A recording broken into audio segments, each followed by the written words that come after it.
Bonjour à tous, c'est Paul Dam. Pour revenir sur un ancien C'est pas en sucette où j'avais employé le terme de protéine pour la pectine.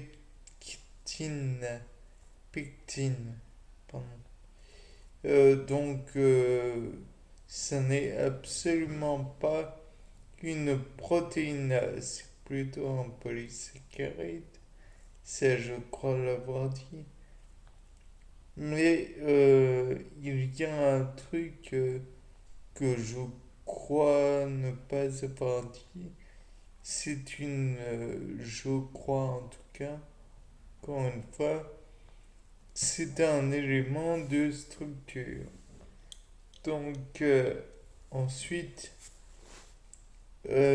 pour la structure, je dirais que si au niveau végétal, il y a la pectine, je crois pouvoir dire qu'au niveau animal, il y a la gélatine qui sont en fait, qui est en fait plus souple.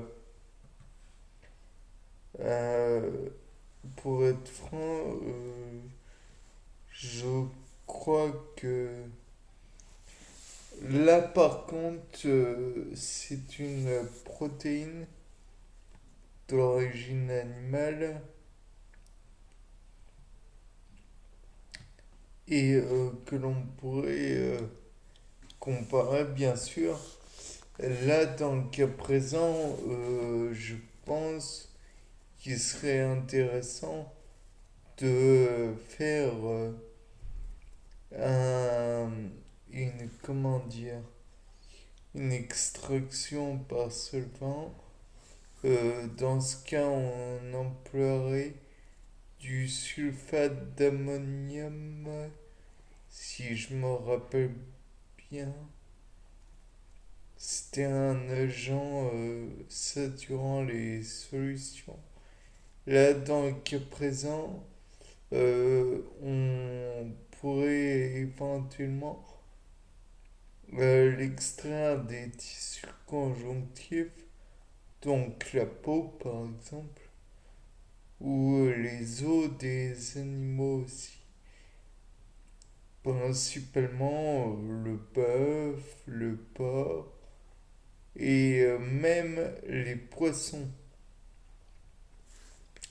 Sachant qu'on ne peut pas dire qu'un, enfin, que ça n'a pas vraiment de sens le terme poisson, puisque comme vous le savez, il y a les ostéichthyens et les chondrichthyens qui sont globalement les poissons osseux et les poissons cartilagineux.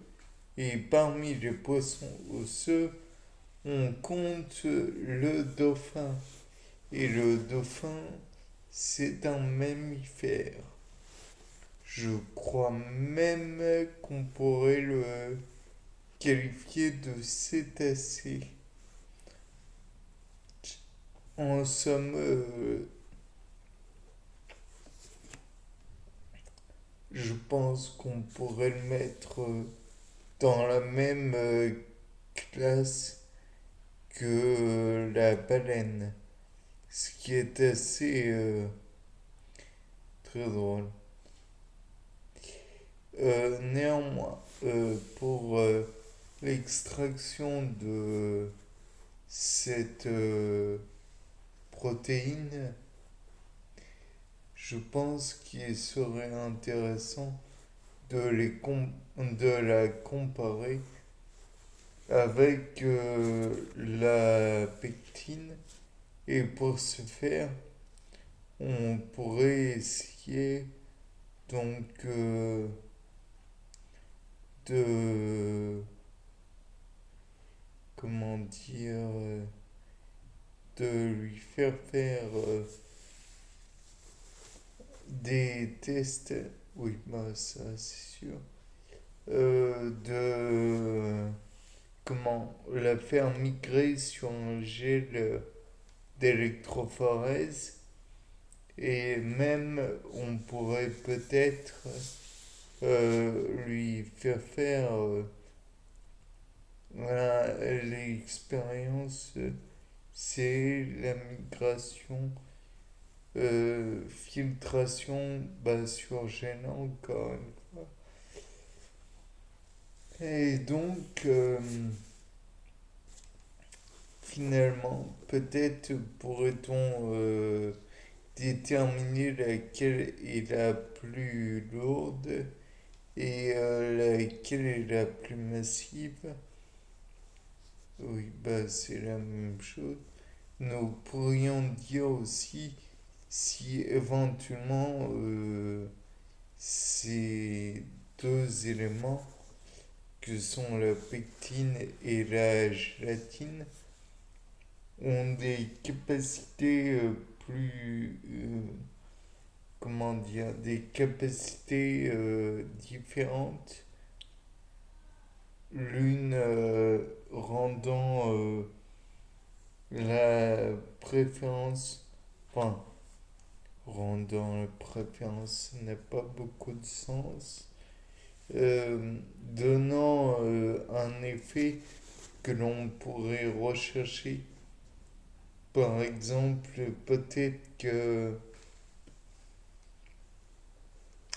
la pectine,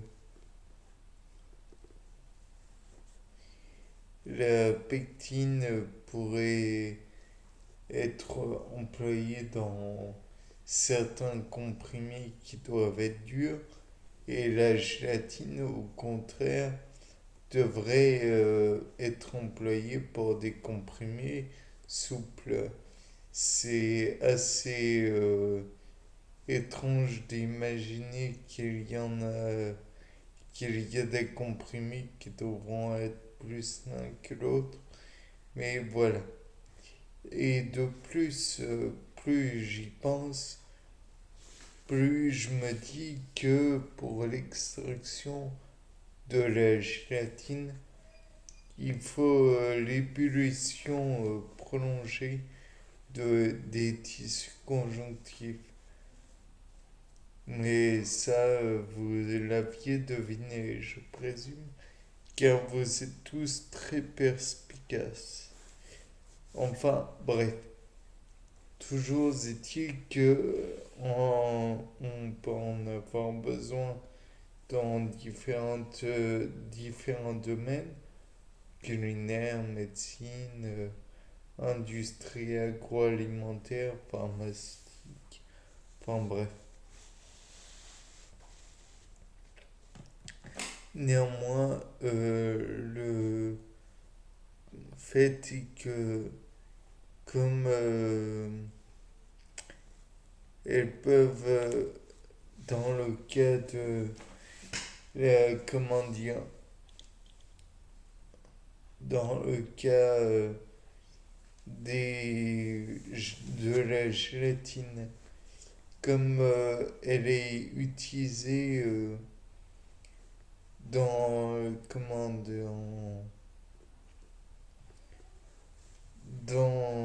les, mince, pour,